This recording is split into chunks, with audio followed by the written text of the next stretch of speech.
Thank you very much, ladies and gentlemen. Thank you for being here. Thank you for inviting me. The center has been and is always leading a campaign of awareness that is very needed, especially in this time and age of the jihadi campaign against the United States. We are post-Paris and we are post-San Bernardino, and I hope we're not going to be post anything else later, but news are telling us, reports are telling us that it is coming. These are waves of jihadists slamming against the homeland and our allies. I would like today, in a very brief, short presentation, share with you what I believe is the structure or the understood structure of the jihadi campaign against the United States, which in the title of the presentation was coined as ISIS in America. ISIS in America is much larger than ISIS in America, in one sense. In the other sense, it's really the jihadists of America. ISIS is one of their layers. I'd like to make some of these comments, and more interestingly, after that, if I'm allowed, I'd like to interact with you. If you have any question, any additional idea would like to interact, that would be great. In all the books I've published since at least 2005, definitely Future Jihad was the one that outlined most of the research and thinking I've been developing over the previous 15 to 20 years. So it's a total of 25 years. In Future Jihad, I've outlined the multiple layers that built what I call the jihadi strata within the United States and within the West. The oldest wave is the one that has been formed by either members of or linked to the Muslim Brotherhood. That is a very old wave. It's even older than what we think. The early groups that came from the region, Egypt, Libya, Palestine, Syria, Iraq, Lebanon, and other places where Muslim Brotherhood branches existed, they showed up in America in the 60s. So you have first-generation cadre of the Muslim Brotherhood operating in America during the Cold War in the 60s. Now, their priorities were different.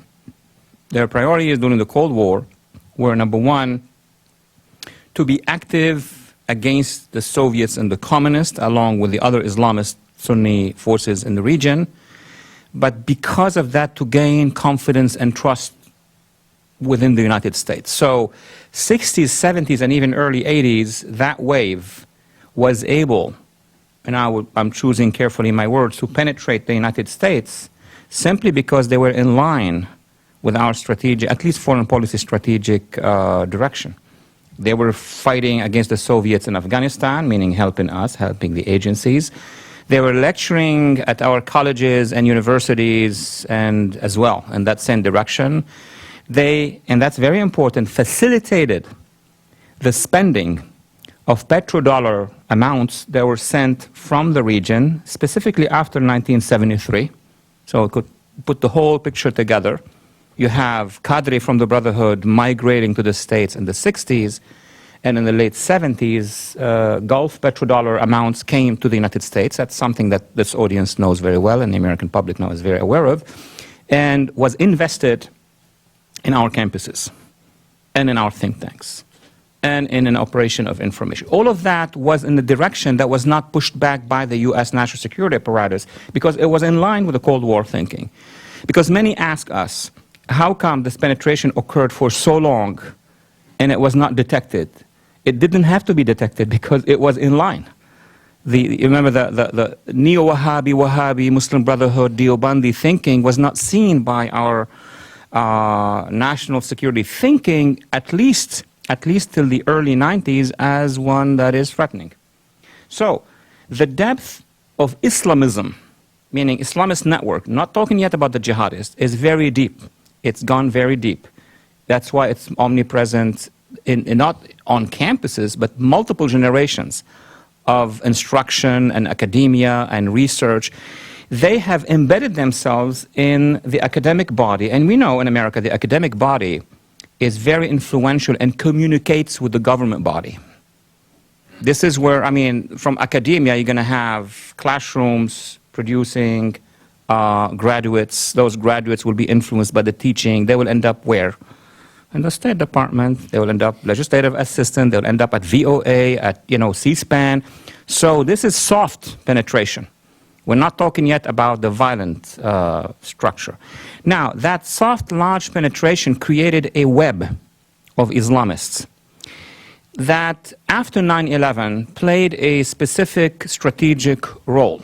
And the specific strategic role was, number one, to facilitate further penetration and further influence into the government. That's one. And number two, and that's probably the most dangerous operation that would help the jihadists who later on will join Al-Qaeda and later on will join ISIS, they shielded public opinion from the understanding. They derailed national security thinking. So for many years before 9/11 and certainly after 9/11, you have the formation and a rise of Muslim Brotherhood linked, or let's call them Islamist, Salafist in general, operations, which every time we were hit, their operation was to disorient our response. Their operation was that this is because of foreign policy. Now you can connect with the actual themes. This is because of racism. This is because of colonialism. This is because of all the reasons that would take the public opinion away from the one single reason that is behind these activities, which is the ideology. So now I'm answering the next question. Why is it that the government in general was not able to detect, identify, and understand that there is an ideology in industry, actually, producing the jihadists? Because there was a shield, humongous shield, that has been blocking the understanding of that ideology. It took 11 to 12 years from 9/11 for think tanks, centers, organizations in the private sector to be able to rebuild the case in the American public, and sometimes not always successful, that there is an ideology. So instead of having the government doing that job after 9/11, it is the private sector that is doing it. So with that shield in mind, let me now turn to my second quick comment about ISIS and what will become ISIS. When you have that sort of large shield, then those militant jihadists who are, I call them in my book, action directe, direct action, who are for applied jihadism, they also came in two waves. One wave until practically 9/11, maybe a little bit before, was concerned or was focusing on being based in the United States but operating outside the United States. So they formed their fundraiser, they formed their support groups on the mainland, but their concern was Palestine, Gaza, Kashmir, Bosnia, Kosovo, or Egypt, Algeria. So they were based here, but actually trained and funded to do operations outside. I remember that some of the organizations, well, let me talk about it now. Some of the organizations that are for political advocacy, that are linked to Muslim Brotherhood, we know the main one, the mothership, CARE, right? It's well known. The Congress knows that, and people in the administration knows that. I mean, the agencies know. CARE happened to have within its own ranks individuals, including officials, who, in addition to the fact that they were politically militant, that is visible, we know that, but they had activities, ground training activities. Of course, this group knows very well about these activities. One of them I would mention because it had to do with a CARE member who attacked me as early as in 1999. He attacked me politically. He was indicted in 2002 as member of the Virginia Network training to form military cells to act in South Asia. So now we are seeing that the political instrument, these infrastructures, not only shielded the American public from understanding, actually they shielded some of these actual violent militants who are now serving in jail. Now, the jihadists returning from the Middle East and forming those groups and support were of two generations, the one that was before ISIS and the one now which is under ISIS. So I'll come home with that discussion. The ones before ISIS were mostly Al-Qaeda, became Al-Qaeda, and there is a lot of travel. We have little time to go over all the details, but just in general terms, they're all jihadists, but it depends where they have a home, a hub. Many among them were hubbed under Al-Qaeda, but others were connected to regional jihadist organizations, such as Shabab al-Jihad in Somalia. They have connections here. Such as the Algerian jihadists of North Africa. Such as now many groups that we are learning about, such as Khorasan group and others. And those traveled meaning intellectually and then physically, between those regional jihadists and the hub. That pre-ISIS generation was responsible for dozens and dozens. I don't have the final countdown of all these numbers, but somewhere around 70 attempts in the United States. Let me mention Fort Dix 6, Illinois, New York 3 times, including the attempts to blow up a car inside Manhattan, many. North Carolina cell, Georgia cell. So these attempts, I consider them as dangerous as the actual bloody ones. The bloody ones, Fort Hood, Arkansas, and then Boston. And then, of course, now the under ISIS era jihadists. They are very important to understand because they were only stopped because either of a citizen, I call them citizen soldiers, who observed and monitored, reported, and it was stopped, or because of a diligent work by our agencies.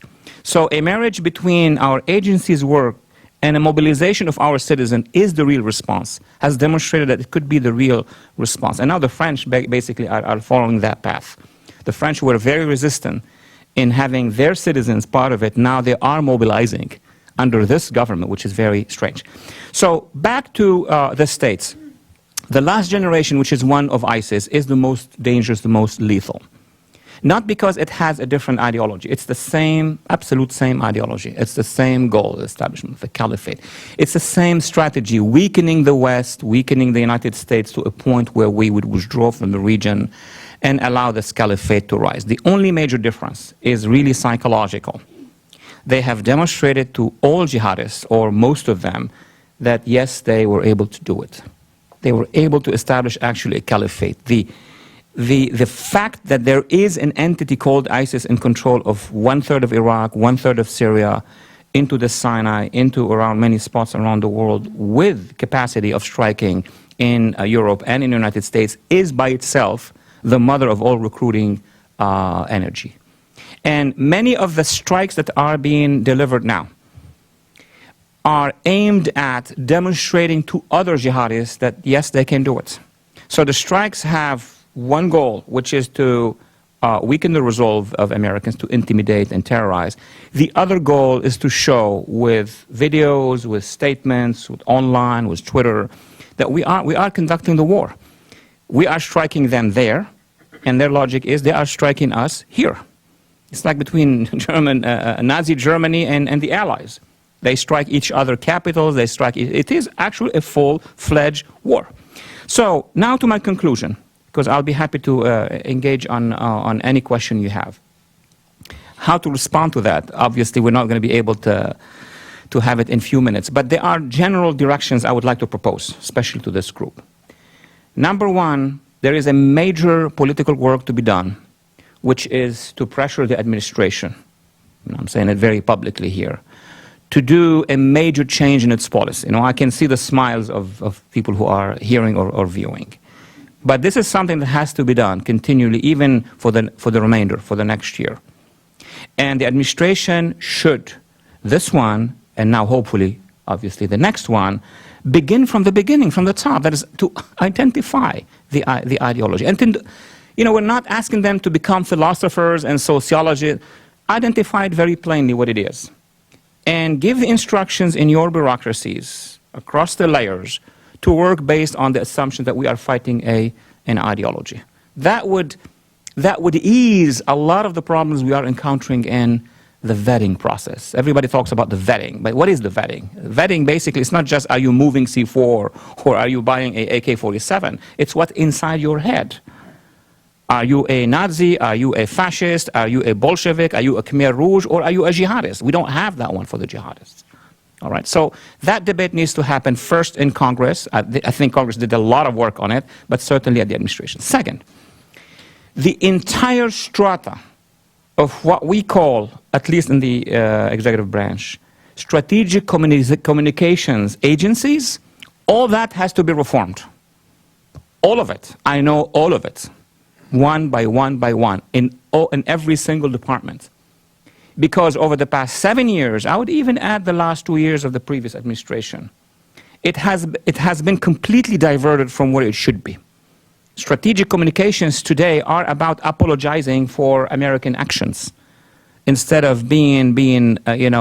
identifying the ideology, working with allies from, let's say, the moderate Muslim organizations and etc., mobilizing the minorities, educating the American public. It's just the opposite. We are going into absolute opposite direction. So you and I are paying our taxes, and this building is funding agencies in strategic communications very specifically, State Department, DOD, the entire broadcast. All of this is not going in the right direction. It has a lot of funding. I'm not even asking for additional funding, but change the direction. Second, the broadcast. We have Voice of America, Al Hurra TV, Sawa Radio, and a huge structure of online activities. The structure is great, the message is wrong.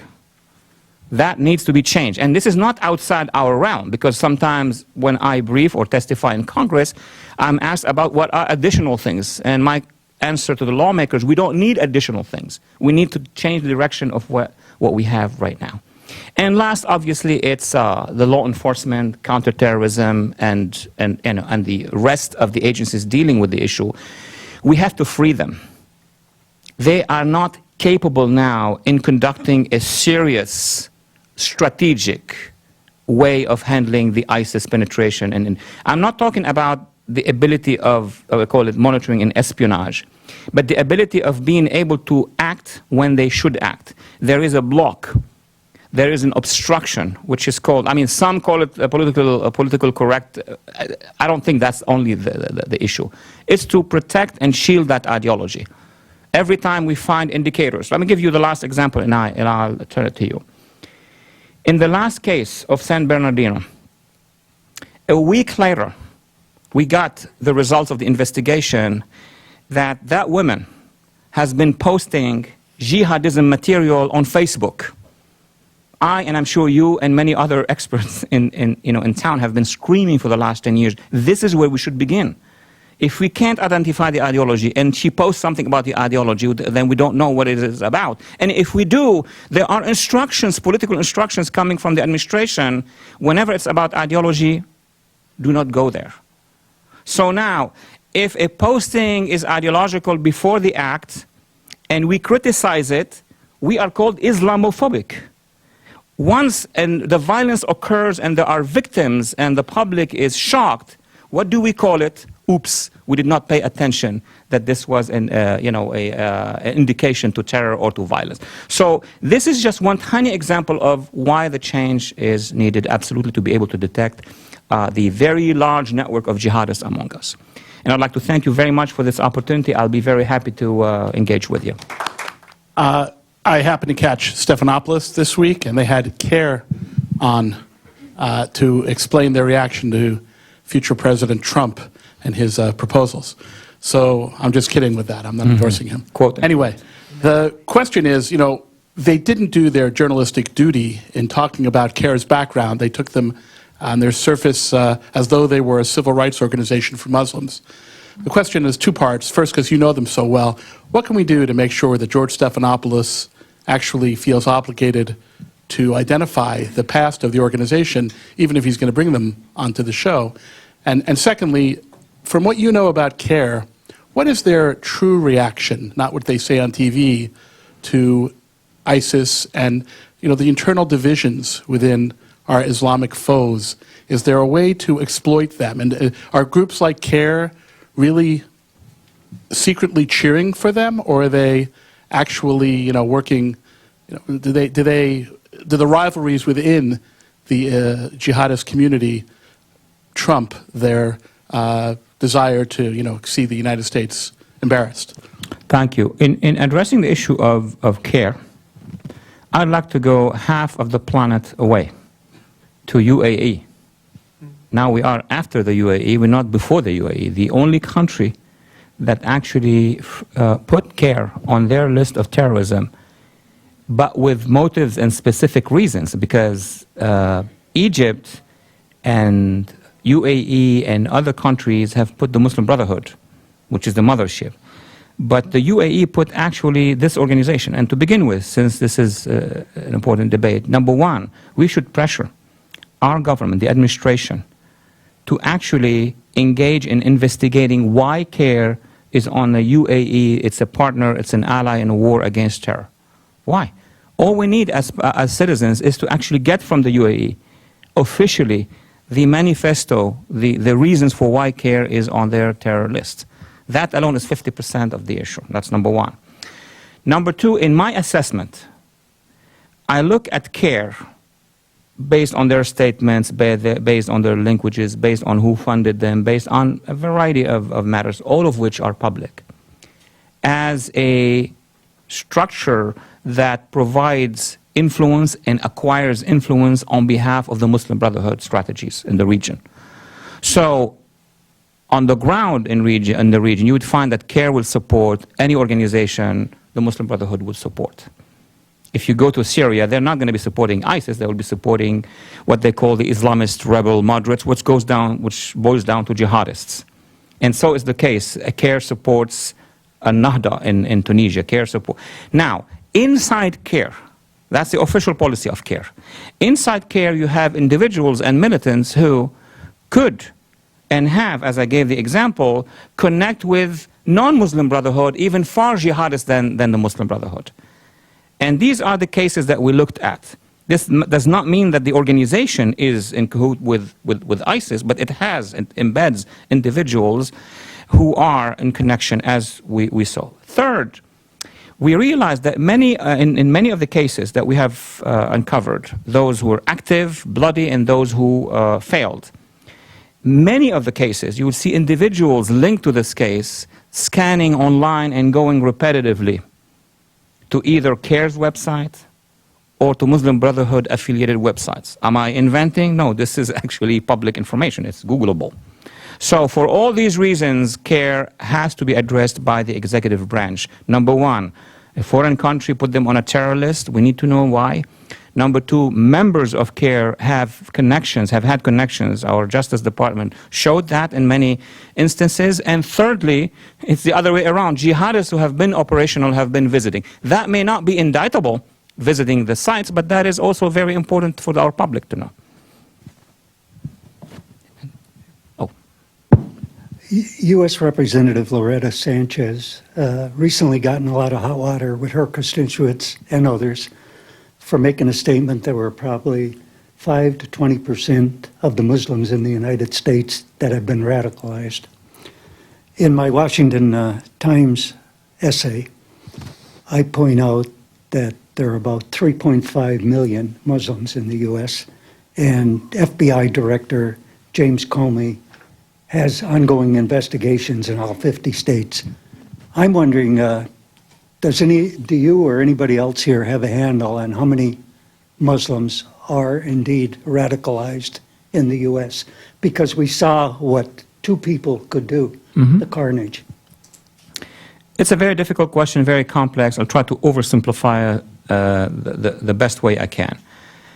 First, in my own narrative, because we have different narratives in this field, I don't begin with radicalization. Radicalization is a second stage.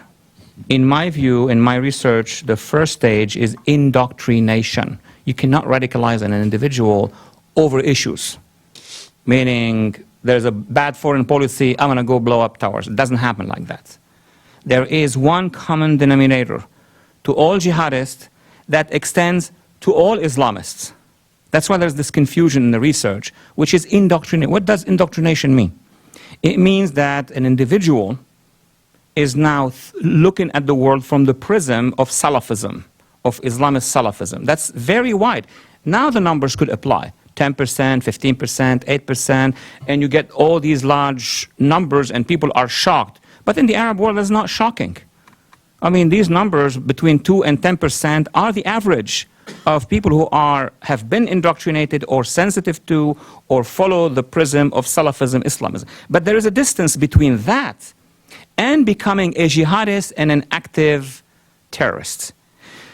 Many of our officials do not see that because they are very badly advised. The minute you tell them 10% are Islamists, they imagine there's a million mujahideen who are going to go after us, and they imagine there are going to be 3 million Islamophobe going after them. They don't understand it. So somebody has to teach them that being Islamist is something part of the politics of the Muslim world, of the Arab world. And those numbers could add up. Now, the numbers that we don't know much about is the actual radicalization.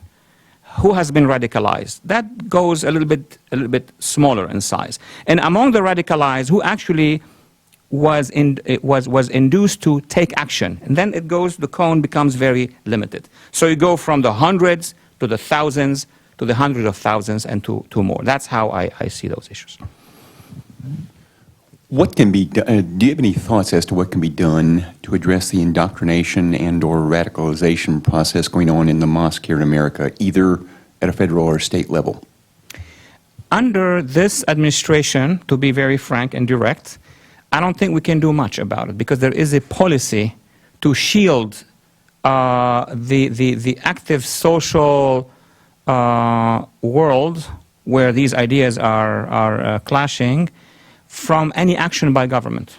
So the government is not going to call on agencies at this point in time to do any interaction unless it's about specific information about the specific case ongoing. Unless that, in the next 9 to 10 months, I don't see that things could be done. Congress could do a lot of things. It could do briefings, hearings, some suggestions for legislations, but of course it will have to wait for the next administration to be able to enact. But in my view, on a different field, there is a major energy that we need to tap into. It's the rise of what they call now the Muslim Reform Movement. Muslim Reform Movement. Very small at this point in time. It's a federation of NGOs that are either from the Muslim majority countries or born here who are pushing back against the jihadist ideologies. These needs to be supported, and these needs to get federal grants, at least as much as the Islamists are getting, because NGOs and foundations that are Islamist, it's in the open. They're getting federal funds. They're getting a lot of goodies. So in the first stage, what we're asking for in a democracy, pluralistic democracy, get the other side. Do some affirmative action with the weaker side, and that would be the Muslim Reform Movement. Get them. If you receive the visits by Muslim Brotherhood linked groups, 10 visits, give 2 to the Muslim Reform Movement.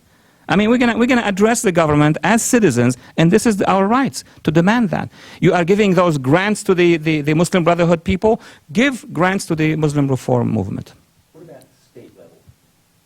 State level could go much faster because states have a space where they can act. It depends on the governor, the government, who's in charge, the legislatures. Whatever cannot be done at the federal level, states could do. But they are, of course, limited when it comes to national security, when it comes to issues of civil rights. But I am not afraid of the issue of civil rights because it's all our civil rights. I mean, our civil rights is freedom of knowledge as well. If we are suppressed, this is our civil rights that are suppressed. We need to also start using all the arguments that are used by the other side. Yeah. Thank you very much for a brilliant presentation. You certainly saw today the news that Saudi Arabia announced that it created a group of 35 Muslim countries to fight against jihadism. My question is, what kind of an animal is that? The coalition. Yes. That is the fox guarding the chicken coop, that is. Okay, we have a lot of ideas about that. I take the good of it. I mean, of course, there are a lot of criticism, and even in my book, against the ideology that's prevalent, Wahhabism and what have you, we know that. I'm going to be looking at what this could be useful for. And then if you have a different opinion, I'll be happy to. Any force at this point in time that would direct some of its energies to actually crush ISIS, even if it's Saudi Arabia and the UAE and everybody else, it's fine if they begin doing something, because we're not. And if we don't, the animal inside the Levant, that is ISIS, is going to grow, and it's going to be much bigger and more dangerous. Second, there is a byproduct. And the byproduct is that the Iranian axis that stretches from Iran to Iraq, to Syria, to Hezbollah, that new axis is going to split it in two. If we have those members of the coalition, I don't think all of them are going to be active, just maybe a few. Jordan, UAE, Egypt, these are going to be the most active. If they act and then attack or address ISIS, they will be giving us a second byproduct. They will be stopping the Iranians or the pro-Iranian forces from seizing the land that will be lost by ISIS. And that's, I know it's another discussion, but just keep it in mind that we should be smart enough to use the energies of a group that we feel very awkward about against those who are much more dangerous, that is the Iranian regime and ISIS forces. Thank you so much.